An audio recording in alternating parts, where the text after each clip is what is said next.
Hello folks, welcome to the PolyChamps YouTube. Here today we've got an FFA featuring no navy, bridges only. Me, I Know Funny, team leader the Kraken, gonna walk us through his strategy, building alliances, and breaking through these bottlenecks. And with me today is eSpark. Hello, I'm on the Arctic Wolves. Thanks for having me. Of course, have you ever been on the PolyChamps YouTube channel before? Ooh, PolyChamps YouTube. That sounds really cool. I should check it out. Well, by any means, we're very happy to have you with us here today. Okay, let's watch the replay. We're going to set ourselves to win our POV, actually. Spoiler alert, Imperius does win. But I'm shocked. How they do it, only time will tell. So, looks like a standard opening. Fruit for a workshop, then looking for villages. Oh, there's a ruin on a mountain. Oh, and you got climbing. Oh, spoiler alert. I Know Funny is Imperius. Shh. Maybe they were expecting there to be some kind of conflict for this with another tribe. Or, in this case, they meet the other tribe with the vision they get from the ruin, which becomes very important when it gives them stars after they buy strategy. Oh, stars from the ruin. Could you ask for anything better? Nope, probably not, because it allows them to also pick up an embassy on turn 3. That's just absolutely crazy. That's really lucky. But maybe we should also talk about the main conceit of this game. The entire time, there's not going to be a single naval unit. eSpark, you want to explain this one? Yeah, shout out to Palank, also on Arctic Wolves. It was his idea. He's like, what if we did an archipelago game without any naval units, only bridges? It's actually really interesting. All of these land masses connected. If we go ahead, take off our replay flag, and look at this. Except for the Imperius, who needs to connect with the new bridges. New and improved, only 5 stars in this beta version of the game that's being played. Yeah, there's a discount on bridges. It's a new low price, 5 stars. They're on sale for the beta. There's a sale on bridges, but there's no sailing in this game. No sailing. Good one. Now, continuing this game, our Imperius player gets very lucky again. Fishing is a sensible upgrading path with the resources that are present on these cities. So one change in this beta, right, is that fishing was put back in sailing. So you can get sailing and not get a port and use it for the fish. That was the idea here. Absolutely. Fishing being back in a tier 1 tech is a huge boon to this position. Now Imperius, me. Why am I saying Imperius in the third person? Only the most intelligent people talk about themselves in the third person. It's a very high IQ move. What if I talked about myself in the second person? And then you upgraded your cities as Imperius here. Exactly. So yeah, lots of fish here. That was fortunate. You just like getting lots of RNG luck here. The luck is still on my side. I take an explorer, much better on archipelago than continents, since there are a lot of these shallow water tiles and land tiles. Mm-hmm. It meets Omaji, turns around, meets Kiku. And this is a man who has diplomacy. That's right, embassies everywhere. You get an embassy, and you get an embassy, and peace treaties everywhere. Everyone. This Imperius player, if we take a pause on the game and look at these game stats, peace treaties with every player, embassies with every player. Is this peace permanent? It's gonna have to be broken at some point, but for now, when they're not attacking each other, when the bridges aren't set up, that's just easy money. All the other players are in a position where they're kind of pressured into taking these embassies too. If they don't take it, then their opponents are benefiting from the embassy income, and they're not. Oh, look, everyone's accepting your peace treaty. That's so nice of them. Like you said, they're just greedy. They want the embassy cash. Here is actually a big mistake. The Cloaks is looking into a future where maybe Yadak pulls up a giant on this city. However, the giants don't really come out. The city levels don't really get high ever. The Cloaks just don't really do anything. Uh-oh. Yeah, Broke piece. Wait, I see a bridge. I see a bridge. Finite decides that he's more than happy to keep my embassy, but he's not happy to be my friend. This is his big mistake. This is his game-losing mistake. My friendship is not an offer. It's not something you can choose. It's something that It's not negotiable, huh? it's non-negotiable. So, the big thing about these bridges being the only ways to connect is that they're really bottlenecked. It's really difficult to line up a bunch of units anywhere.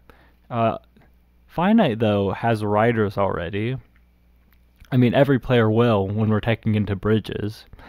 But what's worrying about that is that riders are very good at this in ways that other units aren't. They can stack up a bunch of hits on a single tile. A rider comes here, attacks, bounces back, and then lets the next rider in.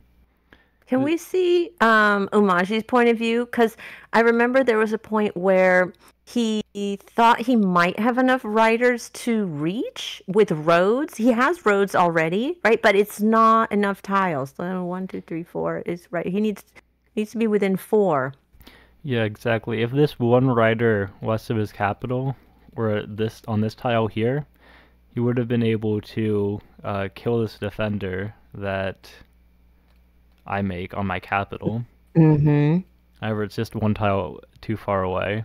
The other good thing about my position with all the stars I have coming in is that even if he did siege, I would have the units to kick him off. Unsiege. Yeah. But even so, he can't reach. Because it takes 4 riders to kill a defended defender. And if you're not sure about that, you can check with PolyCalculator. PolyChampions is brought to you by PolyCalculator. PolyCalculator for all your battle needs. Not sure whether your opponent will be able to kill you, whether you kill your opponent? Check the PolyCalculator and never question again. Of course, we love the PolyCalculator. Big fans here. So, scrolling ahead a bit, we entered this position, where it's looking pretty tough. Now, Warbold, the Kiku player here, member of the Plague, the junior team that Finite is on, look at Finite. Attacked by his own junior. Attacked by his own junior. Yeah, because Finite is yellow, Umaji. He's the team leader of Plague. And Kiku, green player, is Warbold. He's a junior player on the Plague. Yeah, so how dare he? And this sense of betrayal that Finite experiences here. After my turn, I get a siege here. If we change our point of view to Finite's, he has a choice with these damaged riders. One, he can unsiege this city that Kiku has. This also allows him to retreat this full health rider back to safety, maybe even heal these if I want to capture. I'm powerless to attack these, and it saves him a whole heck of a lot of trouble. Or he can be a big meanie who just doesn't like me for absolutely no reason, and we watch his turn. He unsieges this city. He sacrifices his rider there. He sacrifices this rider just because he doesn't want me to win. I sob every day when I think about this moment.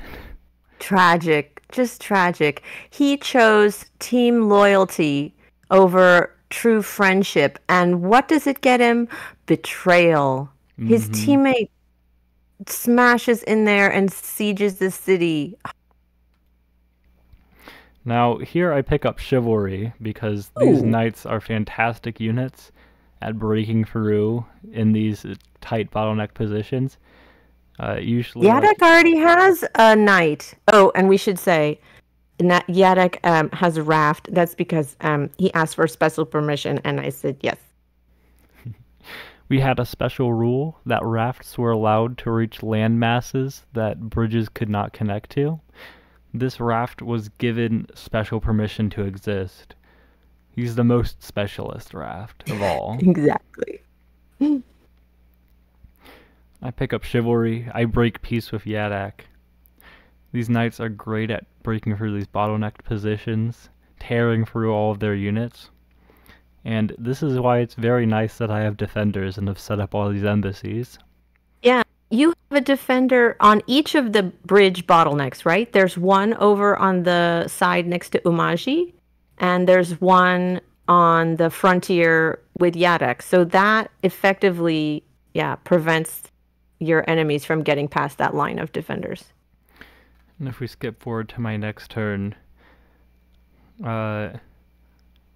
here with the knights all set up, picking up mining so that I'm able to train another unit on this city. I grab another knight, and it's time to break peace with Yadak. Now it seems like Cloaks are just hanging out. They're just chilling, not doing anything. yeah, it's almost impossible to get them into the attack. Mm-hmm. Now, Finite, seeing this position, has a choice. Is he going to unsiege his capital? Did he decide to do the right thing and attack his teammate? He did. He decided that taking his capital is, a step beyond. This is beyond the pale. This is the straw that broke the Finite's back. He has the knight. He's going to tear through this army in this really satisfying chain all the way to the cloak on the capital. 1, 2, 3, 4, 5, 6, 7, 8, 9, 10. Now, Finite's plan here was probably to kill the warrior and then retreat onto the two riders and then end up sieging this city. But then when he saw the cloak there, he decided to go for the capital. He didn't know if there was another rider there or if the veteran would be enough to siege and keep the capital. They would do a little switcheroo. Unfortunately for Finite, Warble did have that other rider. Yeah. This is very fortunate for me, though, because you see that little blue there? That's right, I've been profiting off of this the entire time. That's my embassy, baby. Making the money. Not to be outdone, I look at this position. That seems almost impossible. How am I going to get a knight through here? Well, how are you going to get a knight through there? Easy, disbanding. That's why we love free spirit. Oh, free spirit! You can disband. I forgot about that. And this shield here is pretty annoying. Stops my other knight from going through here. He's got the rider knight.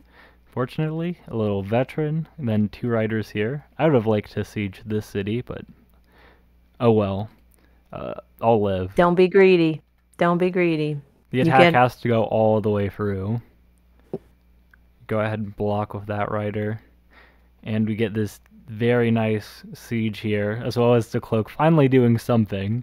Not enough to justify its existence, but something. The cloak can finally move past that line of defenders. But from here, it's pretty much just a cleanup job on Yadak. Now, this is actually a really nice play. I don't know, the commentary booth went wild for this one. Wait. When did the giant push to the knight happen? Did that happen already? No, it's right now. Oh, spoiler alert. So we've just killed this knight here with the two riders. And we see this knight here on this last city. It's so tantalizingly close, but out of range. 7 tiles away from the knight. Is there any way to do it? Well, as it turns out, with these city captures, we get a Grand Bazaar. We have a couple monuments. We don't actually end up using the Grand Bazaar there. But we giant push. We get the knight through to the capital. Block there. And there we go. Grand Bazaar for the giant on this city. Oh, wait. I want to see that again. So you had the knight next to the bridge, and it cannot reach. And you're like, how can I reach? And you had a couple monuments, so you could do a giant push. I love that. Ooh. Yep, absolutely. Go ahead, block that tile to the north just to make sure. Pick up the monument. Monument number 1. Monument number 2. And push just in range. 1 tile further and this would not have been possible. Monument 3. Now, given all the special permissions for these rafts that had existed, I made a terrible blunder. My cloak enters here into this port. But we ignore that, and we carry on. And I think the plan was that you were going to put the cloak back on land, but instead you did something else instead, right? Absolutely. It goes to this land tile here that all my land units can access, but it's still in the boat, so... It went under the bridge instead of going... You thought it might go on top of the bridge, but it went under the bridge. It's still in the boat. But all this time, you're still thinking, I wish I could get a navy. I really wish I could put a unit in a port. Oh, absolutely. Look how nice it would be to, like, drop some ports around this city here, get some, like, bombers going on this walled city, get some rammers into the attack, just get more units to try to siege this city. Instead, my best way of sieging this city actually involves me picking up mathematics to set up these catapults here. I actually get to use them when this giant comes in. On an archipelago map. What the heck? Yeah, normally you would never see this with, you know, bombers and rafts and everything, but with these, like, bottlenecks here, it's just impossible to access these catapults, and they just give me some more attacks. Also, I got some night chains or something, I guess. Fast forward, I siege some capitals, and that's the end of the game. Very interesting idea. All credit to Palenque. Definitely not going to be in, like, much standard play, but it was fun. Try it out sometime. It was fun. It was a lot of fun.